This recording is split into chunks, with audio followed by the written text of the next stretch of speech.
It's time to take a ride on the Steelers Afternoon Drive with our co-hosts, Alan Saunders and Zachary Smith.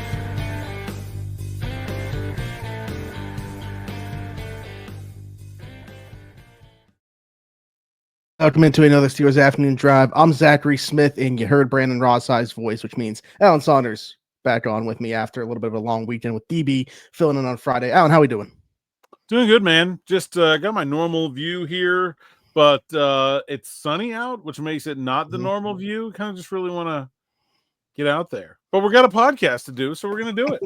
I'm excited. Look at this natural light coming. I don't know if I have to have the light on in the room. I remember to turn my fan off today for Randy, which, by the way, Randy had another great comment that I was just going through here and seeing from over the weekend that he left on one of the episodes last week. Said, I'm always amazed by Alan's ability to pronounce a wide variety of non-English words and names. Not that I would know if he's actually doing it right. Sounds good, though. I appreciate that. I work hard at being good at pronunciation, and you still don't get them all right every time. And I think it was hilarious that came on the same day. I got E-Man Worry all over that episode. Jalen Noel, not Noel. It looks like Noel, but it's Noel. I got that one wrong. So the 4-letter one got incorrect. E-Man Worry, no problem. Yeah, well, all right. Well, there's some education for me because Jalen Noel, I have not been saying that correctly either. So I don't think a lot of people would. I think a lot of people see that and they think Noel right away. It's Noel. I mean, come on, what are we doing here? But whatever. Apparently, it's Noel.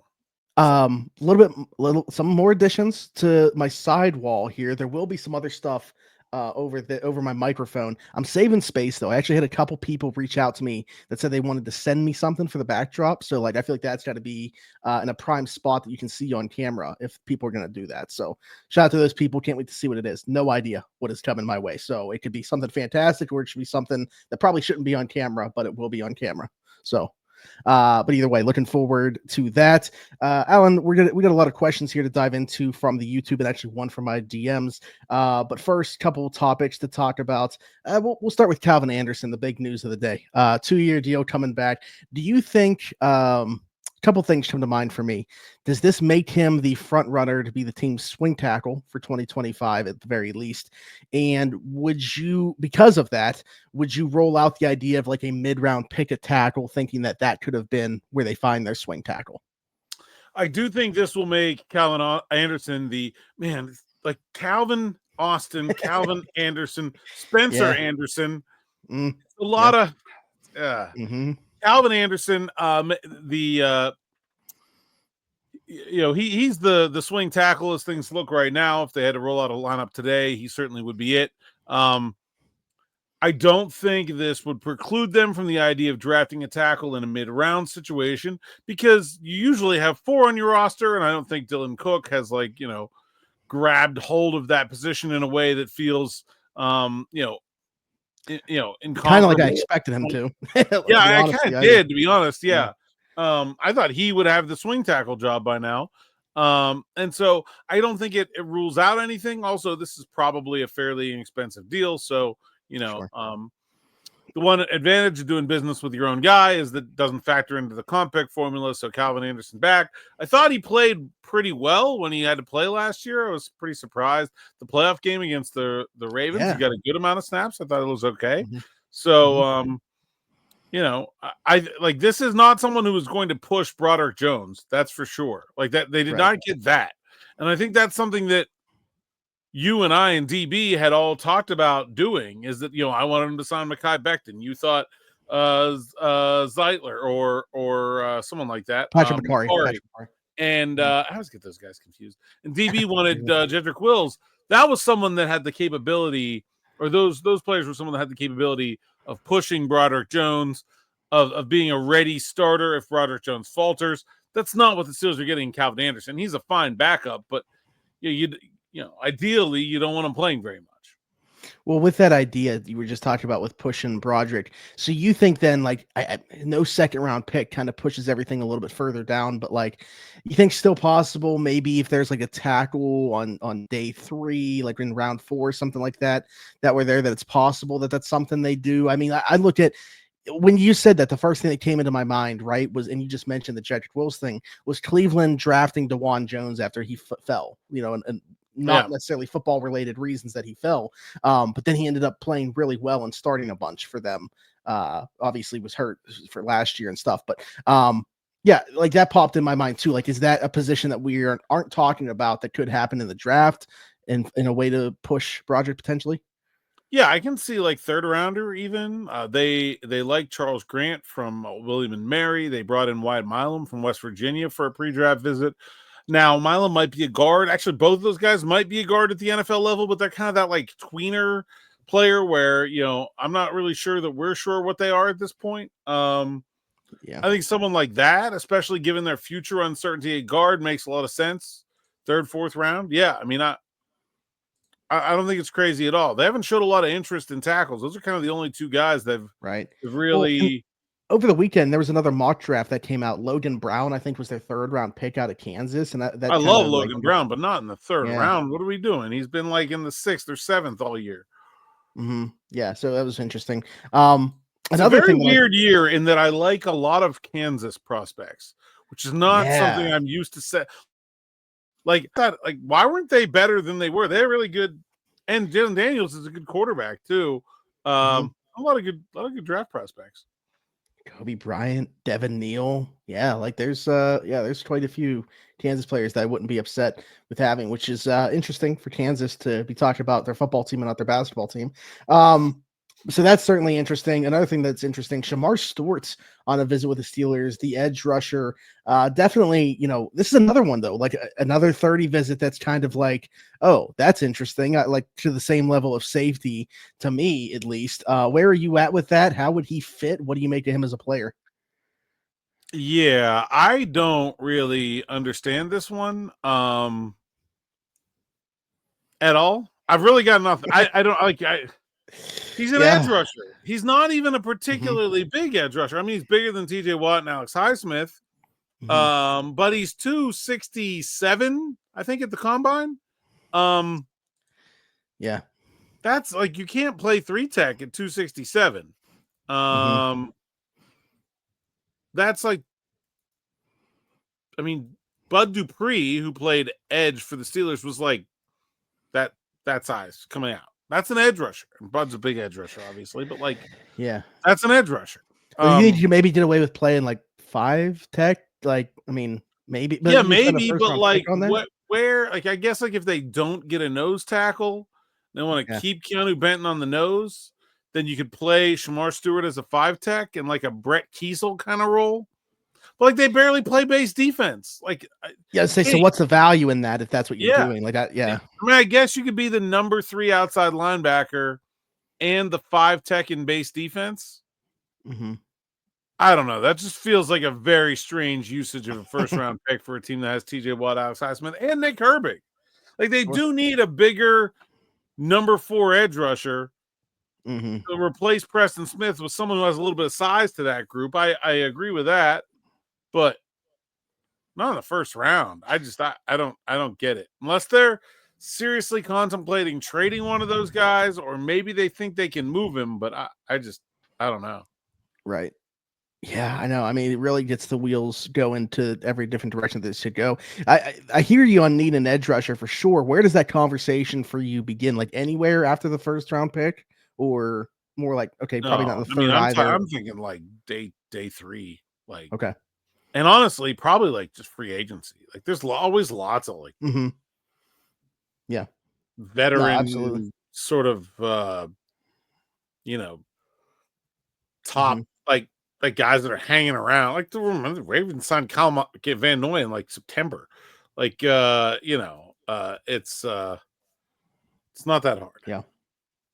No, absolutely. I'm in the same boat. I mean, when you look at the other boxes they have to check, that one's pretty low on the totem pole for me, while understanding they certainly need a body in there and a different type of body than what's in the room right now. Preston Smith is still out there. We should bring him back, right? Bring him back at a lower cost. Right? Sure. Yeah, if he'd be open to that, I would certainly be open to that. It's almost 10 minutes into this, so we haven't talked about Aaron Rodgers yet. Al, you got any new information for us regarding Aaron Rodgers? No, nothing new. Usual stuff.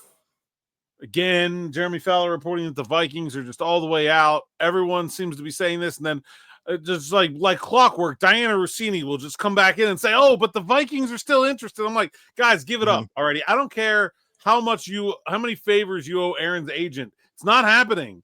Let it go. Let it go. It's not happening.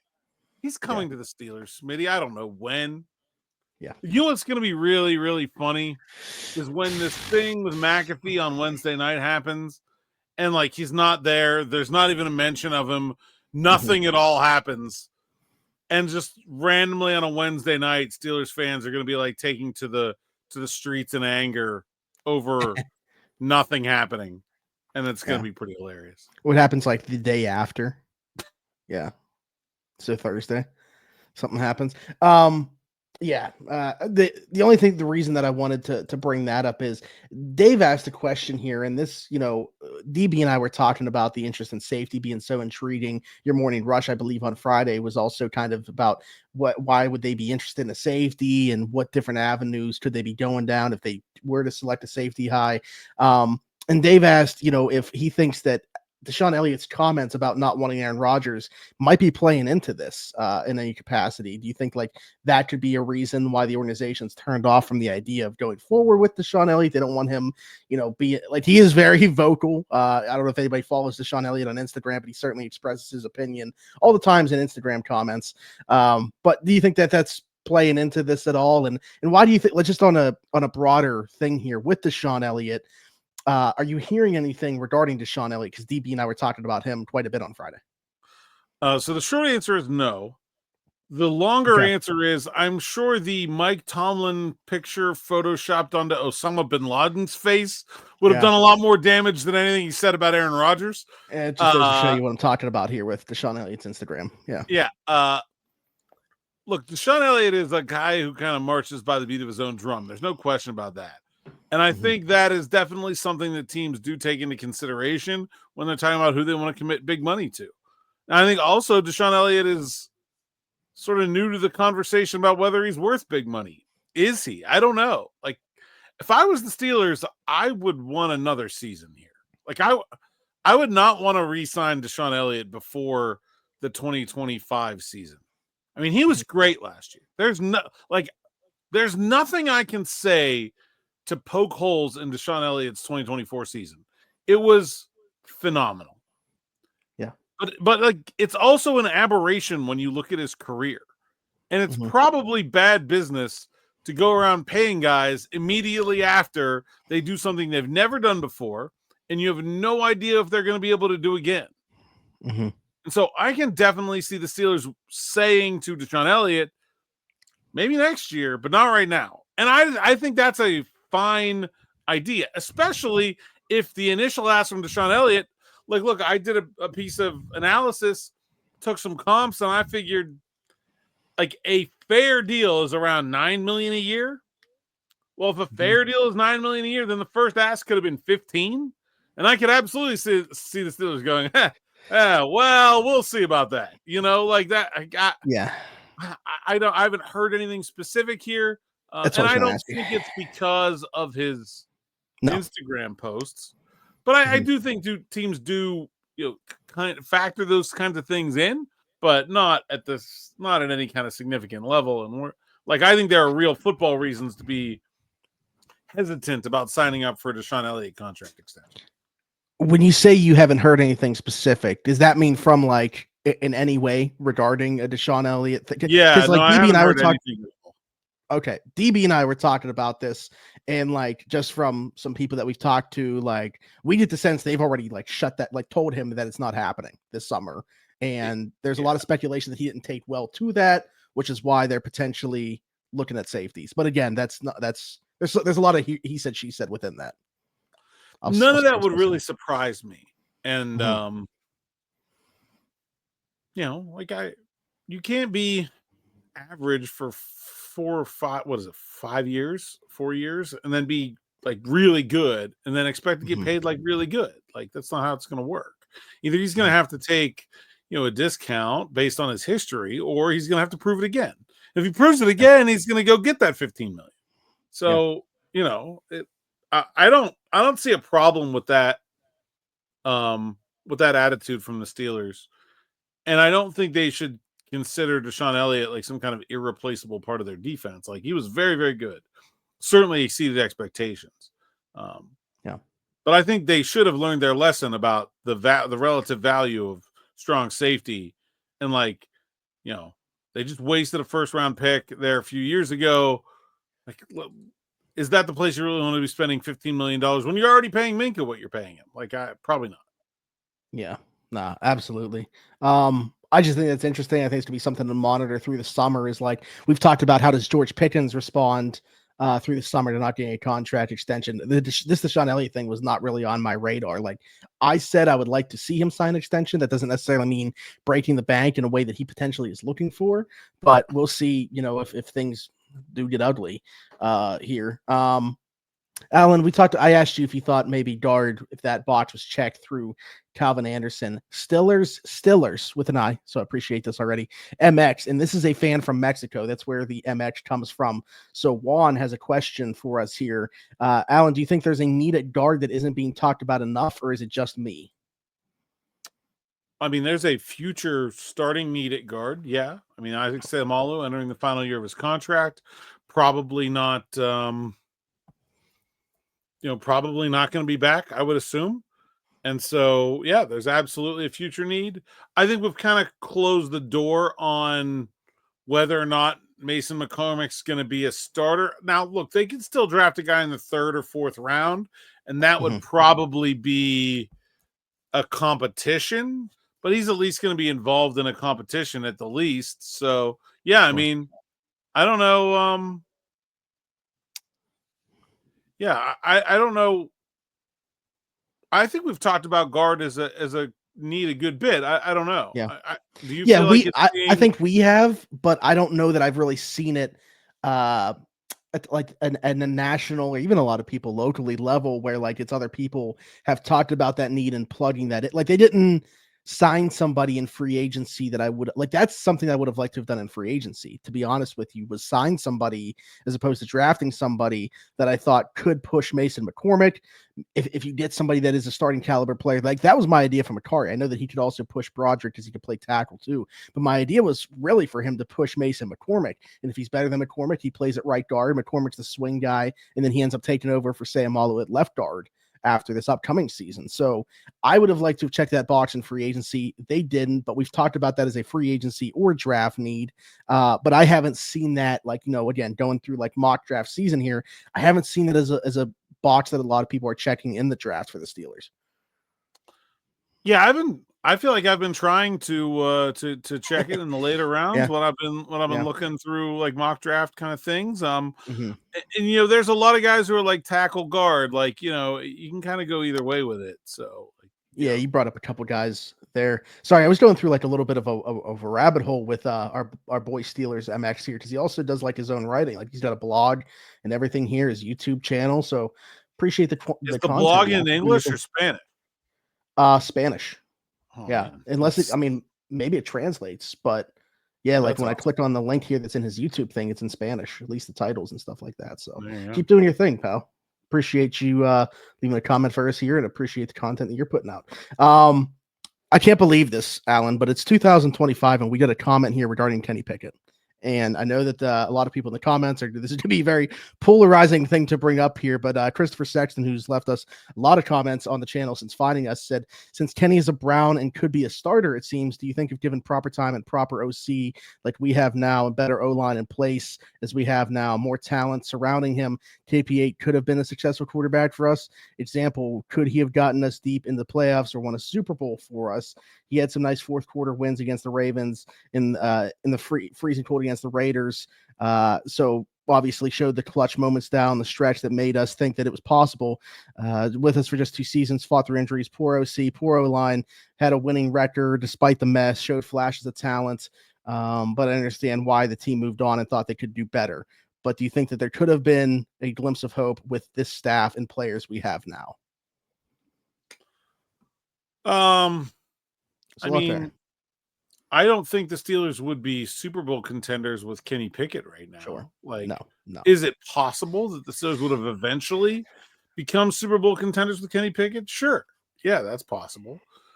Did the Steelers do a good job of developing Kenny Pickett? Absolutely not. Did the Steelers do a good job of putting Kenny Pickett in a position to succeed?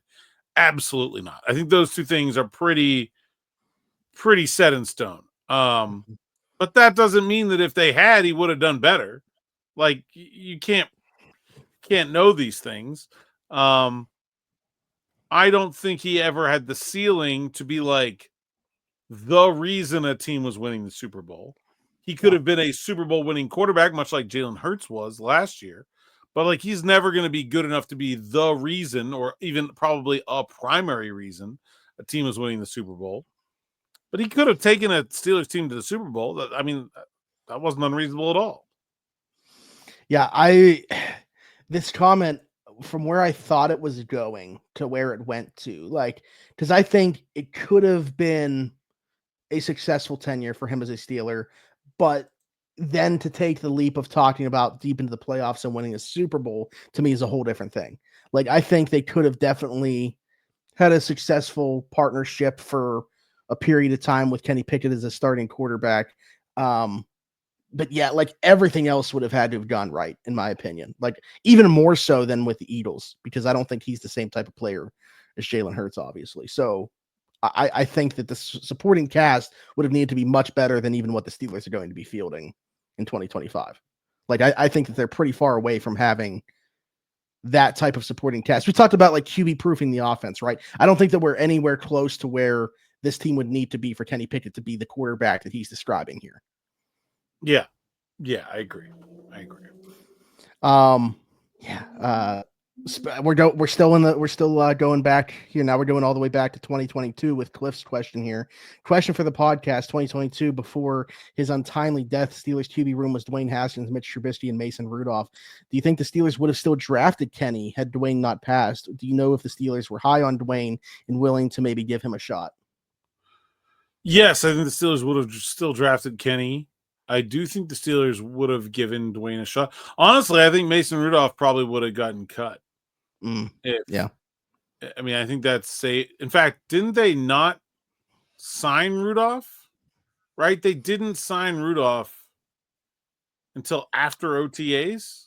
Is that right? I actually don't even remember. I'd have to look that up. Maybe it was like after rookie camp, before the start of OTAs.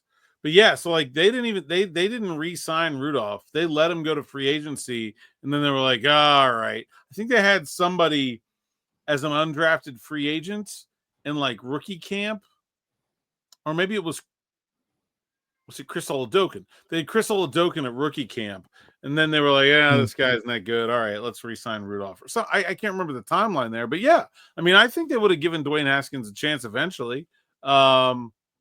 I don't know if it would have worked out. Obviously, it's a tragic situation. But yeah, I mean, I think they intended on giving him a shot. Yeah, I was just. When was the first year that you covered the Steelers? Like full-time 19. Which was okay. So that's the year that he was drafted coming out. I just didn't know. I know that that wasn't on the Steelers' radar to do so, but I didn't know if you had any idea about how they felt about him as a prospect when he had come out. Yeah, I don't have any recollection of that. Obviously, he was taken in the middle of the first round. Yeah, what was he, like 15th, 16th? Yeah, and the Steelers traded up for Devin Bush. I mean, I don't think the Steelers were not under any circumstances going to draft a quarterback while they had Ben Roethlisberger. They just weren't going to do it. They had learned their lesson from drafting Mason Rudolph, and Ben, treating him the way he did and reacting the way he did. I don't think they were going to do that again. So, I mean, I think they may have liked him, but it certainly wasn't on my radar, because I didn't think there was any way they were going to, even like as a late round flyer, I didn't think they were going to do anything with late career Ben other than try to put weapons around him and see if they could get him one more Super Bowl. They didn't care about a backup quarterback, because if Ben got hurt, they didn't have a chance anyway. I always forget that Mason Rudolph's first name is Brett Mason Rudolph III. Yeah. Coincidentally enough, though, 2019, first year that I got. It's not DeShon Elliott's first name. I forget what it is, though. What? Okay, now I gotta look this up. Elliott's first name. While we're talking about 2019, though, coincidentally enough, that was the first year that I had my season tickets, and also that was the year that Ben tore his elbow up, so didn't end up seeing him play anyway. And then we saw all of Mason Rudolph. It doesn't. I can't even find it here. Like his Wikipedia page just says DeShon Elliott. Anyway, let's get back to another question here. This one comes from Retirement Mogul. Alan, with a proliferation of billion-dollar plus stadiums in the NFL, do you think the Steelers will ever have one that expensive? Acrisure is beginning to look like a glorified high school stadium in comparison to others. Not a fan of Acrisure Stadium here.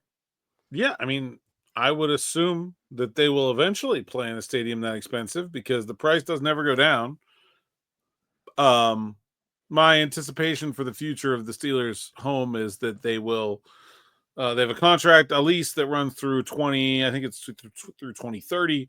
My expectation would be, sometime in the next 2-3 years, they'll work out a deal with the county to extend that lease at Acrisure Stadium, maybe 10 more years, and get some kind of renovation, as a result. I don't think they really want to leave the north side ever. They, along with the Pirates, own the development rights to the property around it. It's fairly lucrative. It doesn't make sense for them to leave. So I get the feeling that Acrisure Stadium is going to be here for a long time. It may look a little different going forward. But the other thing about that stadium, too, is that the pieces are not, it's not one bowl. You could take down one side in one off season, put a new one back up, and you know what I mean? Kind of like the Packers have done that, the Bears have done that over the years, and extending the lives of their stadiums. I think that's certainly possible down the road as well. Sorry, I was sitting here Googling this word. Is it that proliferation? Is that the proliferation? Yes. Is that where prolific comes from, or no? Not at all. Same. Okay, there we go. Same base. There you go. Okay, good stuff. All right, we got one more here. Dodd from Springfield. My guy Peasus here with a question. Hey, Zach, daily afternoon drive listener here. Thanks for all the hard work you and Alan put in every single day to provide us with great Steelers content on a nightly basis, even while we are in a long off season. Just have a potential question for the podcast. I truly doubt that it happens. Why I don't think that y'all have talked about this hypothetical at all, but just for the sake of having a conversation, is there anyone that you think is in this draft that you could see the Steelers trading up for, say Genty, Tet, or someone else maybe fall? I think the DK trade makes this extremely unlikely, but just curious if you think there's a player that would be worth it should they fall into that bucket. I mean, I would assume that there is a place where they would trade up if Ashton Genty is falling. I don't know where that place is. 15 maybe. Like, that would make sense to me. They need a running back. He's phenomenal. I would do that. That's probably the only one of those. I can't think of another. Yeah, I don't think they would do it for. I don't think they would do it for Ted McMillan. I'm not even sure if he's the number one receiver in their board. Yeah, and there are other receivers. So like, there's no reason to trade up for Ted McMillan. You can just sit there at 21 and take Ibuka. Or maybe Golden or Burt. Like, Genty's just so unique that one. But even then, like, man, it's a deep running back draft. I don't know. I have a hard time seeing it, to be honest. That's what I was going to say. I mean, we know how, obviously, the two of us feel about Ashton Genty compared to the next guy, whether it's, I don't know if Omarion Hampton is RB2 for you, whoever it might be, but like the level of separation from 1 to 2 there, I don't feel that way about the receiver, but like the reason I brought up the running backs there is, regardless of what your perspective is on that, do you have any idea about, how the Steelers feel about like an Omarion Hampton? Like, would they rather trade up for Genty and give up another draft pick, or if they were going to take a running back in the first round, would they just stick and pick Hampton? I know we actually talked about that on like a possible worst case scenario thing. Not that he would be, but we brought up that situation. Yeah, they haven't really showed very much interest in Hampton at all. They did send Eddie Faulkner to the Boise State Pro Day, so I would assume, that they think there's a pretty big gap there. Yeah. I mean, we've talked about how we feel about Genty compared to the other guys, but Just curious. All right. Well, there you go, Peasus. I don't see it. I actually think far more likely that they trade back and want to acquire. I think that's the biggest, like the Worry, Shemar Stewart. Like, to me, those feel like, okay, if this is the board, can we trade back? Like, that's where the interest in those players to me stems from. So yeah, I think that's it. Armente DeShon Elliott. Oh wow, that's cool. Armente. I'm not sure how to pronounce it. That's the theme of the show today. But Armente DeShon Elliott. After we started out talking about Randy saying how well, everything came out of your mouth, but hey, Armente sounds good. So, actually, last thing, I know we're already at 30 minutes, but Jalen Milroe getting invited to the drafts. Apparently, take on that. Bizarre. Yeah, like it would be in past years. But like the whole thing was trying to 8 to 10 players, right? And like avoid having that embarrassment for guys that aren't going to be drafted in the first round, just sitting around. And it would be a horrific pick if someone drafts him. Like, it's not like Joey Porter Jr. didn't get drafted and he was there in the green room. But like somebody if the Steelers had drafted Joey Porter Jr. in the first round, that wouldn't have been a bad pick. Like, everybody would have been fine with that. Like, if someone takes Jalen Milroe in the first round, their fans are going to riot in the building, which is what they should do. But like, that just, man, it's very strange. I don't get it. I almost want to say he gets picked at the Steelers pick, but not by the Steelers. That's how they trade out. Is somebody coming up to get a 5th-year option on Milroe? Probably too high. That's too high. I mean, it's too high for Dart. Let alone Milroe. I could see Milroe, like the Browns or the Giants are going to do it, and they move up 2 picks, 3 picks. Yeah, you know what I mean, to get the 5th year. Yeah, with like I could see that. Yeah, I get the Bills. Whatever. Yeah, I could see that kind of trade. For sure. Yeah. All right, good stuff. We'll continue. I would not take Milroe there, and I don't think there's anybody in the media that likes him as much as I do. Well, middle of the second round would be about the earliest I'd be comfortable with Jalen Milroe. We will see what Jalen Milroe's draft night holds, but certainly I think now I would say is going to be the most curious to watch, most fascinating to watch on draft night is Jalen Milroe in the green room. But Alan, we'll continue to have these conversations as we work our way to the NFL draft. Until then, tell people where they can find you. Saunders _PGH on X, Instagram, TikTok, and Blue Sky. PGH Steelers Now is the site's account, SteelersNow.com. Go there and read the words so I can get paid. Sign up for SN Plus, and then you can read the words with no ads. I get paid more and directly by you. Cut out the middleman. It's like, $4 a month. Everybody's happy. And yeah, it's all good. And we'll probably, if we remember to, even give you a shout out here on the podcast if you sign up. So yeah, we really appreciate it. You can see everybody that is an SN Plus member. Yeah. Okay. Yeah. All right. Yeah, we're going to start giving people shout outs if they do so. So if you want your name mentioned on the podcast, you either got to send me something to put on my wall, leave us a comment with a really good question, send us money through YouTube in the super thanks, or subscribe to SN Plus. Yeah, there you go. And I mean, you will not get shouted out for this, but we do also want you to subscribe, and hit that bell for notifications here on the YouTube platform, so we can continue to grow that. We trucking along, man. I feel like we were just at 15,000, and already, we're at 15,000. 400, and there's a very obvious one here, and I want to not do that. Okay. So I will say 15,400, and man, I don't know if I got this in me. Ernie Holmes. Ernie Holmes is not obscure. He's a multiple-time Super Bowl champion, but that's the best I got. Okay. So that's 63. 63. Oh, so Dermontti Dawson's the obvious. So Dermontti Dawson is obviously they've not issued it again since he retired in 2000. And I was really trying to rack my brains for someone from the early 80s, but I couldn't come up with one. Yeah, so no one's worn it since 2000. So which means I wouldn't know. I would have never seen this player play a snap. Any other one. I got nothing. Who was even worn 63, like.